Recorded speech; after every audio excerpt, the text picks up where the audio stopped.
World Broadcast coming to you live, and I'm Jill Davis reporting breaking news. The trend forecast for Back to School 2014 looks like it's going to be very mod as the fashion industry takes on the 60s. Here I have fashion expert Christina Hill to give us a little more insight. So tell us, what is mod fashion? Well, mod was a term used in the 60s as a slang way of saying modern. The word really suits the aroma of the clothing as it consists of structured shift dresses and geometrics. Prints will also be in the season anything from geometric shapes to digital graphics or psychedelic patterns. We will also be seeing a lot of pastels incorporated into the fall trends, unlike the usual earthy tones we're used to. And don't throw out your summer shades yet. We'll be seeing a lot of the 60s styled round shades and cute thick headbands sticking out through the fall. I personally am very thrilled to see the revival of mod fashion. But tell us, how are you so sure this will be a hit in the industry? Well, my team and I started spending countless hours with magazines like Nylon, Vogue, and Elle. We also kept our eyes glued on the pre-fashion shows for fall from designers such as Marc Jacobs, Chloe, Allison Olivia, Prada. I mean, you get the idea. And we found all to incorporate the 60s styles into their latest collections. Wow. We're certainly sure mod will be a must-have in all our closets. Wow, Marc Jacobs, Prada, all are wonderful designers, but how can people of different incomes, especially our teens, achieve such a trend?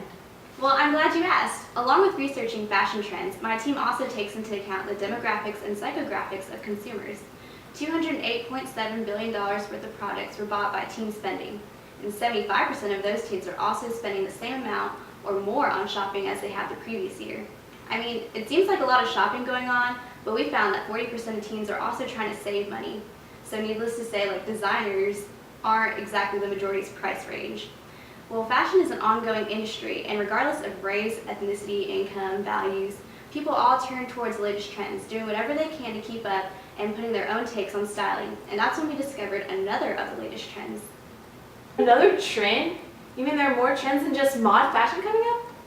Well, yes and no. Mod is not only a style of clothing, it also stands for make your own design. By this, we're referring to the DIY revolution. While looking through countless magazines, we also noticed more DIY sections added to allow people on a budget. But we've heard a lot of people were on Pinterest, and there's actually more than 7 billion users, which continue to grow constantly. People are even starting to sell their handcrafted materials on sites such as Etsy. DIY or mod is especially influential to teens who want to vamp up their old clothing. What about people that aren't so crafty? Is this an easy process? Well,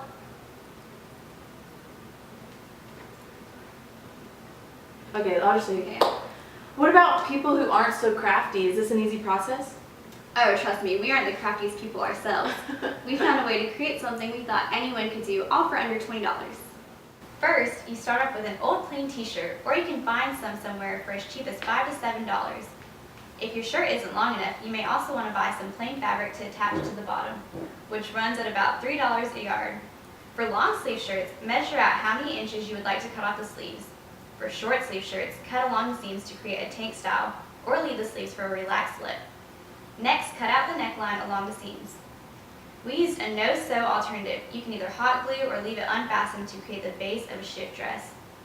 If your shirt needed additional fabric, as noted earlier, you can sew/glue it on the bottom or follow out our steps for an interchangeable drop waist dress.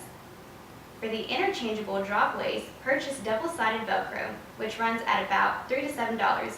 We used fabric paint, which was 50 cents, and tape, 75 cents, to create a striped pastel bottom and another geometric block pattern. You can be as creative as you want to be and even create a pattern on the entire dress. The possibilities are endless. Once you have your design created, attach the double-sided Velcro to the dress and the fabrics. Now you can style the dress away to your own liking and personality.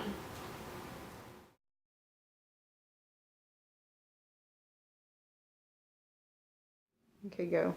I'm Jill Davis, and that is all for our segment today on World Broadcast. Thank you. That's all for our DECA 2014 FIDM Challenge entry.